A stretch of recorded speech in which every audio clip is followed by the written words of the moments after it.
Good morning বন্ধুরা, আশা করি সবাই ভালো আছো। আর আমি শম্পা ইউজ থেকে শুরু করছি আজকে একটা ব্লগ। আজ হলো শুক্রবার, সকাল এখন ঠিক 8টা বাজে। আর এদিকে স্কুলে যাওয়ার জন্য একদম রেডি। তো এখনও হালকা জ্যাকেট বা সোয়েটার পরে স্কুলে যেতে হয়। তো ওকে আমি স্কুলে পাঠিয়ে দিয়েছি। আর আজকের ওয়েদারটা দেখো খুব ভালো।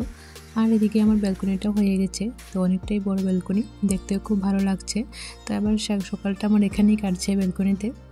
তো চলো এবার বাইরে একটু গিয়ে দাঁড়ানো যাক। আর চারিপাশটা দেখো কি সুন্দর সবুজ হয়ে আছে।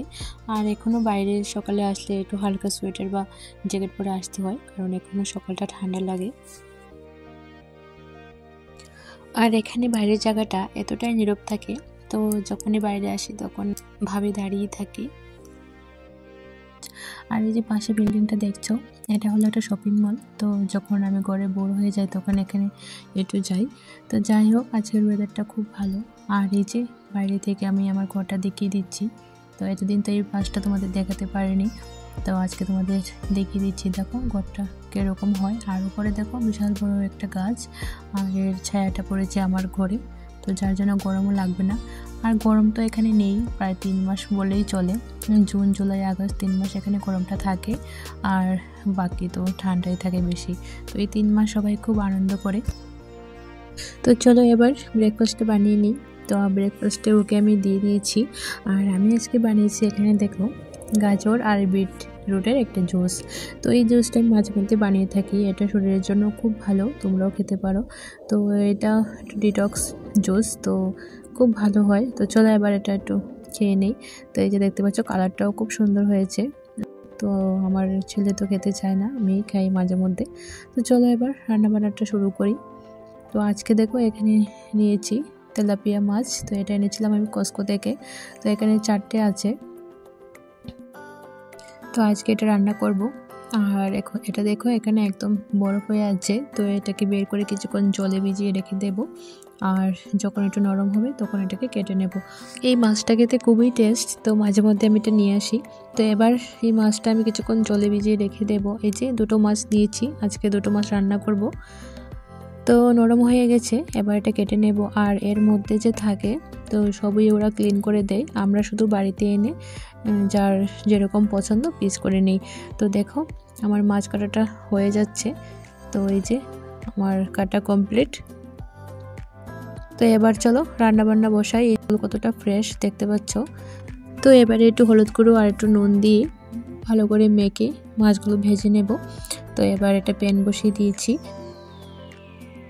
আর এখানে তো খুব বেশি মাছ পাওয়া যায় না, তো যেগুলো পাওয়া যায় বেশিরভাগই ফ্রোজেন থাকে। তো আমরা চেষ্টা করি ফ্রোজেন জিনিস না খাওয়ার। তো এই যে এখানে মাছগুলো এবার এক এক করে দিয়ে দিচ্ছি। তো ভালো করে এবার ভেজে নেব। আর যখনই মাছ ভাজা করি ঘরে, তখন মায়ের কথা খুব মনে পড়ে যায়, কারণ মা বাড়িতে খুব মাছ ভাজা খেতে খুব ভালোবাসতো। তো এখানে আসার পরে বাবা মার সাথে তো আর দেখা হয় না, যা হয় ফোনের মধ্যেই হয়। আর বিদেশে থাকলে তো কেউ আসতেও পারে না, সম্ভবও নয় এতটা দূরে আসা। আর আমরা এসেছি 2 বছর হয়ে গেছে, তার মধ্যে তো আর বাড়িতেও যাওয়া হয়নি। তো যখনই এরকম করে মাছ ভাজা করি, তো তখন মায়ের কথা খুব মনে পড়ে যায়। তো এদিকে আমার মাছ ভাজাটা কমপ্লিট। আর এই তেলের মধ্যেই দিয়ে দেব ফোড়ন। তো ফোড়নের জন্য এখানে নিয়েছি আমি তেজপাতা, গোটা গরম মশলা আর এলাচ। তো এগুলো ভালো করে একটু বেজে নেব। আর তার মধ্যে এখানে দিয়ে দিয়েছি পেঁয়াজ, কাঁচা লঙ্কা, আদা আর টমেটোর একটা পেস্ট। তো এটা একটা গ্রেভির মতো বানাবো। তো এবার এই মশলাগুলো ভালো করে একটু কষিয়ে নেব। তো এবার এক এক করে এর মধ্যে দিয়ে দেব হলুদ গুঁড়ো, জিরে গুঁড়ো আর ধনে গুঁড়ো দিয়ে একটু ভালো করে মিক্সড করে এটাকে একটু কষিয়ে নেব। তো তোমরা চাইলে এর মধ্যে আলুও দিতে পারো। তো আমি একটা আলু দিয়েছি লাস্টে, কারণ আমার ছেলের জন্য। তো এর মধ্যে গ্রেভির মধ্যে একটা আলুও দিতে পারো। তো এই যে আমি ছোটো ছোটো করে একটা আলু কেটে দিয়েছি। তো এবার দিয়ে দেবো এখানে পরিমাণ মতো একটুখানি জল। আর জলটা দিয়ে ভালো করে একটু নেড়ে চেড়ে ঝোলটাকে একটু ঘন করে নেব। তো এখানে দেখতে পাচ্ছ কীরকম ঘন হয়ে আসছে। তো এবার ঝোলটা ফুটে এলে এর মধ্যে আমি দিয়ে দেব ভেজে রাখা মাছগুলো। তো এই যে মাছটা আমার দেওয়া হয়ে গেছে। তো মাছ দেওয়া হয়ে গেছে, এবার ঝোলটা ফুটে এলে এর মধ্যে দিয়ে দেবো আমি কিছুটা ধনেপাতা কুচি করে। আর দেখতেই পাচ্ছ কতটা ঘন হয়েছে ঝোলটা। তো এটা বেশি পাতলাও হবে না আর বেশি ঘনও হবে না, এই যে এরকম হবে, একটু গ্রেভির মতো হবে। তো চলো এটা হয়ে গেছে। আর এবার আমি এর উপরে দিয়ে দেব ধনেপাতা। রেডি হয়ে গেল আমার তেলাপিয়া মাছের একটা কারির রেসিপি। আর এদিকে রান্না করতে করতে বাইরে একটা আওয়াজ শুনতে পাচ্ছি। তো বাইরে হঠাৎ করে দেখতে পাচ্ছি আমার ঘরের সামনে একটা হেলিকপ্টার দাঁড়িয়ে আছে। তো সেটা দেখার জন্য আমি বাইরে ছুটে এলাম। এই যে দেখো কী যে হলো আমি কিছুই বুঝতে পারলাম না। ওটার দিকে হেলিকপ্টারটা দাঁড়িয়ে আছে একদম আমার ঘরের সামনেটায়।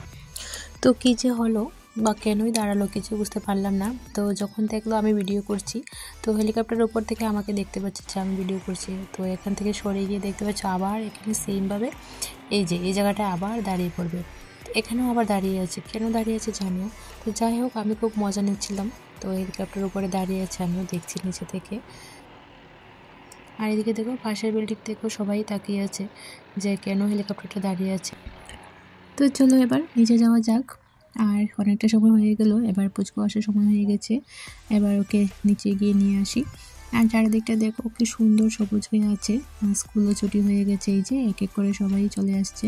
তো আজকে সবাই খুব খুশি, কারণ ওদের স্কুলটা বন্ধ হয়ে যাবে, সামার ভ্যাকেশন পড়ে যাচ্ছে। তো এখানে সামার ভ্যাকেশন মানে প্রায় 2-2.5 মাসের মতো থাকে স্কুল ছুটি। এই যে চলে এসছে।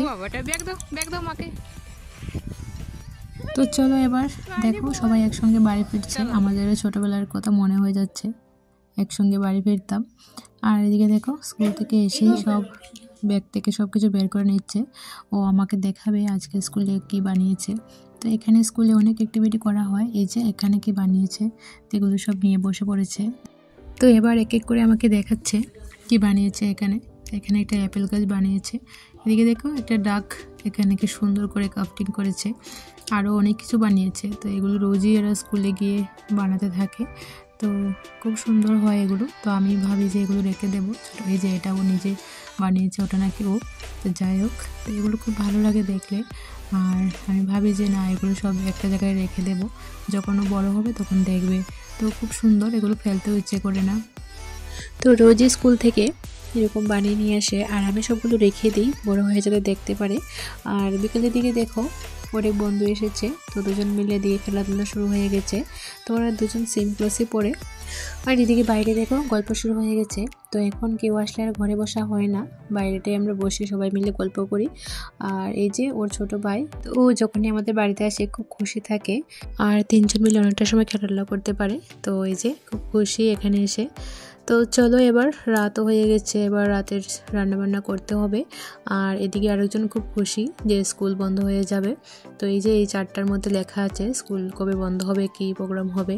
তো চলো এবার আজকের ব্লগটা এখানেই শেষ করছি, দেখা হবে নতুন ব্লগে।